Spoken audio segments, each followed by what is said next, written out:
everybody. Ben Sidaway.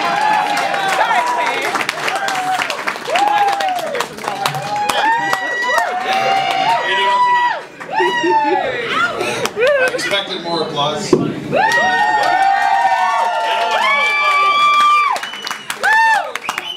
I'm just happy to see that all of you are here. You made it through the snowstorm, the great snowstorm of 2011. Obviously, it didn't come down as much as we thought it was. And you know, it's always funny to me.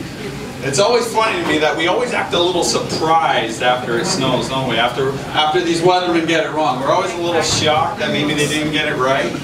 And I find that humorous because it was just Groundhog Day yesterday, and these are the guys that are basing the next 6 weeks of their lives, the next 6 weeks of their weather predictions is going to come from whether this little furry creature sees his shadow or not. And if you could see it from the eyes of this little creature, can you imagine being waken up in the night by some stranger and saying, "Is that your shadow?"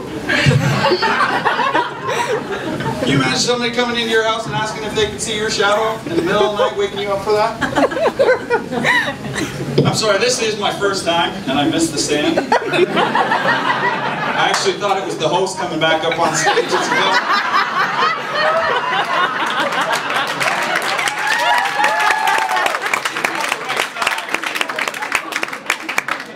He called me Sidaway. It's actually Sidaway. I don't blame him. It's all right. I've been Sidaway for about 34 years now. I think I'm 34.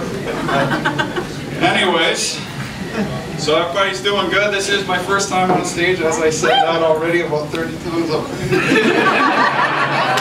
I'm working out. It's all right. It's all right. You know, I was driving up here the other day, and what is it with these young couples? So I should use the mic, shouldn't I? That's probably a good recommendation. Thank you. I was driving up here the other day, and I was stuck behind a car. And what is it? I can always tell when it's a new couple. When it's a young, new, frisky couple in a car. Have you ever noticed? You can always tell because at every red light, they are going to stop and lean over and make out. Every red light, they will make out at everyone. She's laughing because she did it. I guarantee it has happened today, and that's why she's laughing. You can always tell the older couples because it doesn't matter if it's January. That dude is leaning halfway out his window. He's got the window cranked down. He's looking for his first opportunity to jet right out of there. I was also stuck behind the Orkin truck. Have you seen these Orkin trucks? You know the Orkin guy? He's the insecticide. You see these trucks? You know what they have written on the back? That they specialize in insect control, wildlife control, and washroom cleanup. How did they throw on washroom cleanup? That's what I don't get. Where did that one come up with? Yeah, excuse me, ma'am. I was just removing that dead mouse carcass from the trap there, and I couldn't help but notice some urine stains around your toilet. Definitely looked like an early morning double screamer. Probably didn't even see it coming, had the lights up. I can clean that up for you. Can you imagine these guys? Because somewhere, some executives got together and thought this one out. Somewhere, there was a team of executives that sat down at a table and decided, we need to do better business. We need to do something else. And I could just see what they were doing to brainstorm this idea. Listen, man, we gotta clean stuff. You mean like a house? Nah, just the washrooms. I could just see that. That would have been a priceless meeting to sit on. Has anybody caught the show Strange Addictions? My Strange Addictions? There's nothing, let me get this, this is a great show, let me tell you. I used to be a little down on myself, life wasn't working out. Obviously I wasn't into comedy yet, standing up here, so I wasn't feeling that great. And I started watching My Strange Addiction. I started watching TLC and A&E. A&E Monday nights, Feel Good Mondays. Nothing is better than Feel Good Mondays on A&E.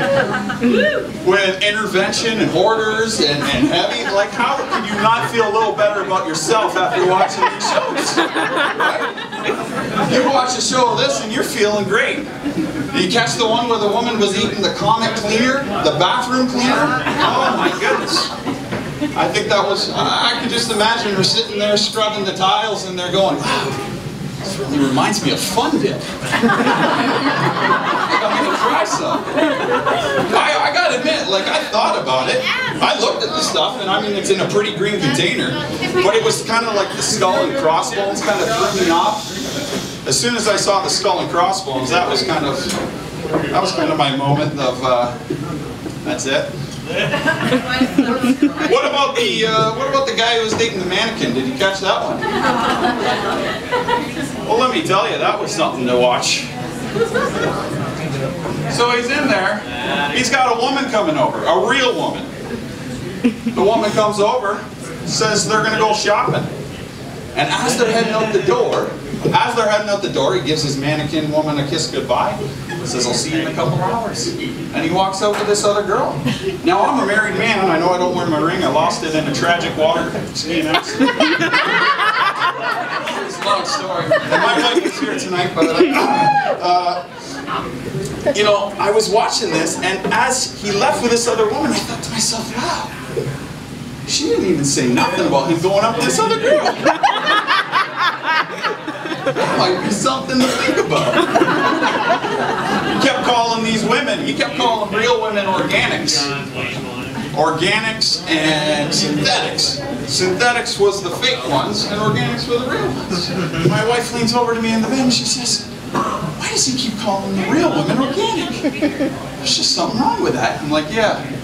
That's the real problem in this issue, that he's calling real women organics. It's not the fact that he's married for the last 10 years to a mannequin. Anyway, I'm giving up on the night. Here's your host.